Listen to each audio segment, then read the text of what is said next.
Hello.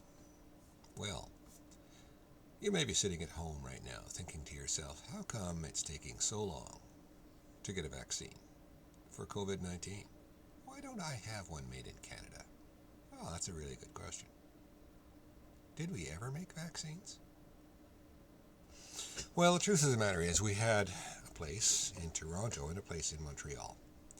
The one in Toronto was probably more famous, had a bigger reputation. It was called Connaught Labs, Connaught. Anyways, Connaught was started up as a private organization by a donation from a well-meaning doctor who had a lot of extra money. A good chap, I would say. I wish I knew his name off the top of my head. I don't. But he did start up this place. And he was looking for better ways to heal people. Yeah, simple as that. That was 1917. Connaught Labs was around a long time. The next thing that happened was that some fellows named Banting and Best came to see Connaught Labs. And they said, we've invented this thing called insulin. Have you ever heard of it? No. Well, it stops people from dying of diabetes. Oh, really? Yeah, yeah. We'd like you to make it for us and get it out to the world so people will stop dying from diabetes. Oh, well, I guess we could do that. There's a catch. There's always a catch, isn't there?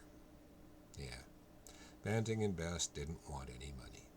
Well, okay, they each accepted 50 cents. A buck. For the intellectual property on how to make insulin. That is the amount of money that's actually originally invested by pharmaceutical manufacturers in it. $1, 10 dimes, 100 pennies. Nothing. And so, Connaught said, well, we'll make it, but how do we sell it? And they said, you don't sell it so much as you let it go at cost. Remember, this has to be for the betterment of humankind. And if you don't want to do it, you don't have to. We'll find someone who will. Well, Connaught was a pseudo-public place, so they said, sure, okay, we'll do it. And so for a long time after that, insulin, the world over, came at cost from Connaught Labs in Toronto. Nice. It's good to do something for people. It's nice to be nice to the nice, to quote Frank Burns from an episode of MASH. Anyway, by 1985, there was an a politician, and his name I'll get to later. He'd been in power for a while, and he thought he was pretty special. He decided to sell Connaught Labs. Now, it wasn't a private business. It was being run by the federal government. And that's why it was attached to a university where people who spent all day, every day, thinking about viruses and how to fix them created vaccines. And they would take that research at no additional cost to the company and say, here you go, let's try it out. And they would. This brought the cost of developing a vaccine way down. Not down to nothing, but it's not $1 billion either.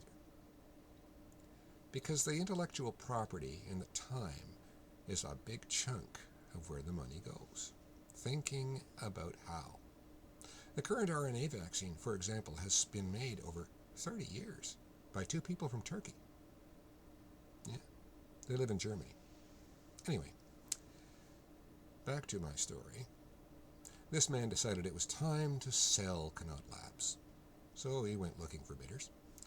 And I think the highest bidder was $920-something million. Nobody from Canada was bidding for it privately. Because, well, it was already here. We already had it. Why would we need to invent it and privatize it? This just didn't add up, right, to the average Canadian mind. We'd already paid for the thing with tax dollars. So nobody wanted to buy it. We just wanted them to leave it alone. No. Okay. Not going to happen. It was sold. It went to a French company in France. And that French company in France guaranteed that they would always supply Canadians first if there were any shortages of vaccine. That's nice to hear, but you can't believe stuff like that because vaccine manufacturers aren't governments, and governments are the people that control the flow of things that are called strategic resources. And when your population is falling down dead all over the place from something like polio, then you look after those people first. So today, if we were to go back to that manufacturer, if they even exist, and say, cough up, boys, we need the vaccine, they'd probably go to the European Union, who has been making some unhappy sounds about supplying Canada with the RNA vaccine, because they're getting pressure from their own constituents to supply them first.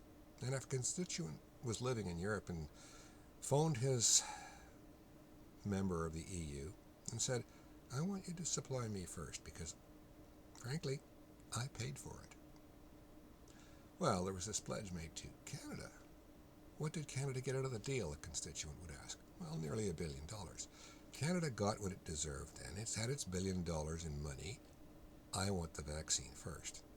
And you know something? The guy who's saying that to his member of the European Union would have a really good point. We got our break and we threw away our intellectual property to keep one man happy. Okay, the man's name was Brian Mulroney.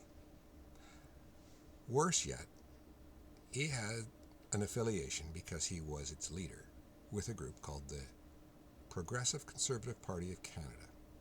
He was possibly the worst Prime Minister of our entire history. Yeah, really, he was. He was so bad that his own people stopped voting for him, and that's pretty hard to do. His party was reduced to a rump. A rump means that it's not large enough to receive funding for research purposes. And you have to constitute, I think, 38 seats to get that in Canada. He was down to 3 at the end of his second election because he was such a schmuck and had done so much damage to so many people. So today, if you're sitting at home and you're saying, I'm feeling ripped off for the cost of my insulin, because somebody who bought the intellectual property off Connaught Labs decided to jack the price up eventually, you can thank Brian Mulroney and the Conservative Party of Canada for that. And if you're sitting there and you're in that age group that says, I'm concerned about getting COVID and I really wish we had some vaccine, yeah, you can thank Brian Mulroney that you don't have anything.